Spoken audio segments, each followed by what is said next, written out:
Alright guys, so ultimately we're going to want all of our requests to go through a Redux action, and then the response will come down through a Redux reducer. But for now, I just want to see if we can actually work with our API using Axios, which is an HTTP client that we'll use to basically communicate with our back end, just to see if we can register a user through just the component for now. Okay, so let's go ahead and install Axios. We're going to go to our terminal. I'll just let this run and go to my other terminal here where I've been doing my git commits and all that. And I'm going to do npm. Almost made that mistake again. We need to cd into client because we're adding Axios to our front end. So we want to do npm I, or install, and then Axios.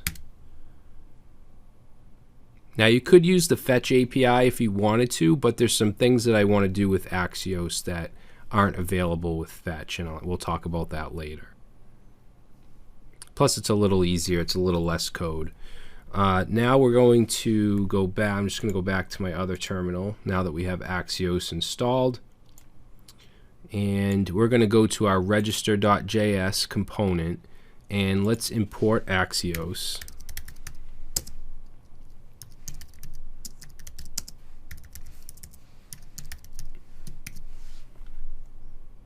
Okay. Let's see. Did I get an error?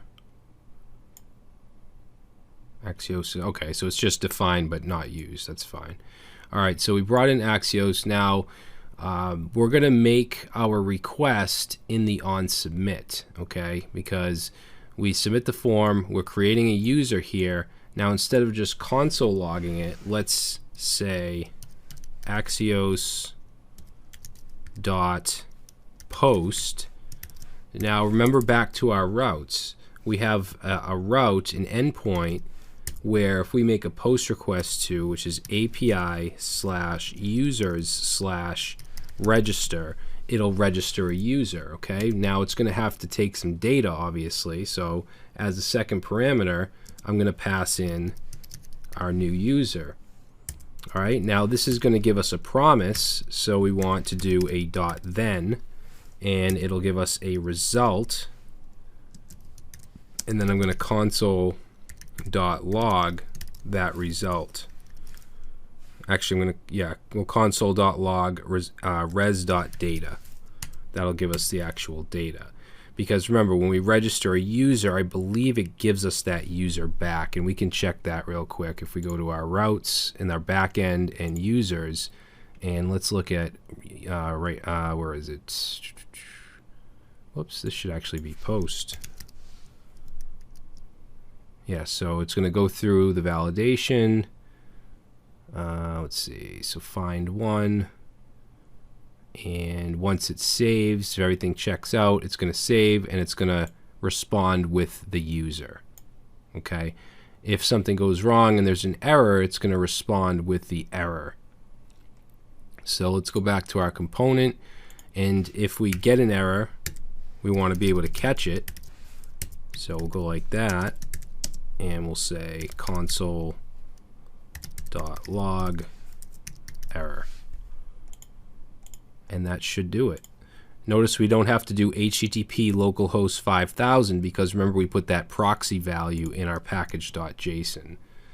So hopefully this works. Let's try it out. What I'm going to do is delete.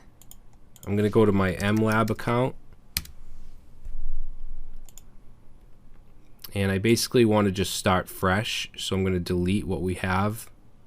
So let's see, this is our database.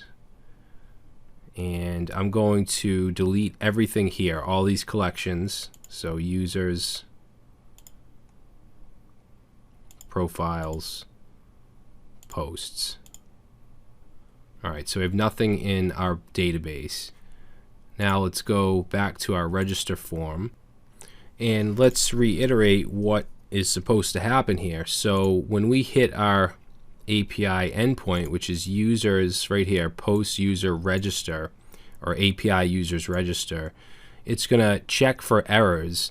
Okay, so for instance, if we don't fill out the name field, which is required because that's what we set in our validation, we should get back a 400 error.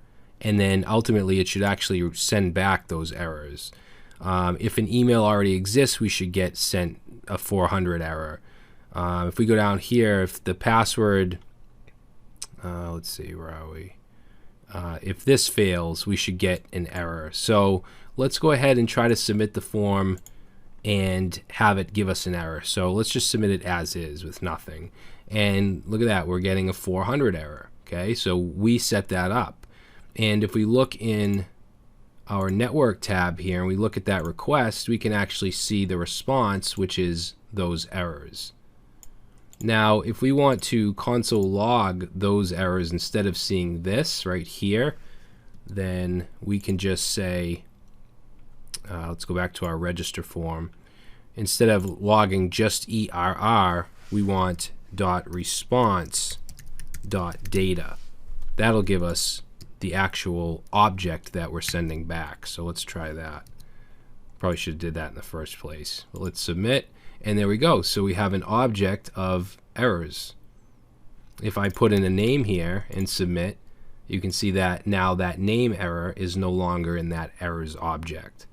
So as long as this doesn't pass, obviously it's not going to actually create a user. Now ultimately we're going to want these errors to display in our form, so I want it to display under each field, and we're going to get to that. I guess we can do that before we even get into Redux, just to have it set up. But let's try and actually make this pass and see if we can register a user. So I'll go ahead and just put my name in. We'll use techguyinfo@gmail. And password. Now if I were to submit this now, we'll get these errors, which is password must be at least 6 characters, confirm password must match. So let's make it pass. Now if it passes, we should get back the user. So let's submit, and there it is. There's the user. If we look at it, it has the name, the password was hashed, we got the avatar, the date, the ID, all that stuff. And if we look in MLab, so if we go over here and we reload our database, you'll see in our users collection we now have a user. So we successfully registered a user from React, from our front end.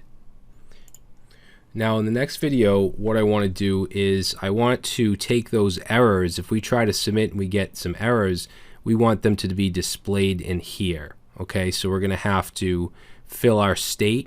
Okay, remember we have that errors in our state, which is right here. We have an object. We want to fill that with those errors and then display them under each input. So that's what we'll do next.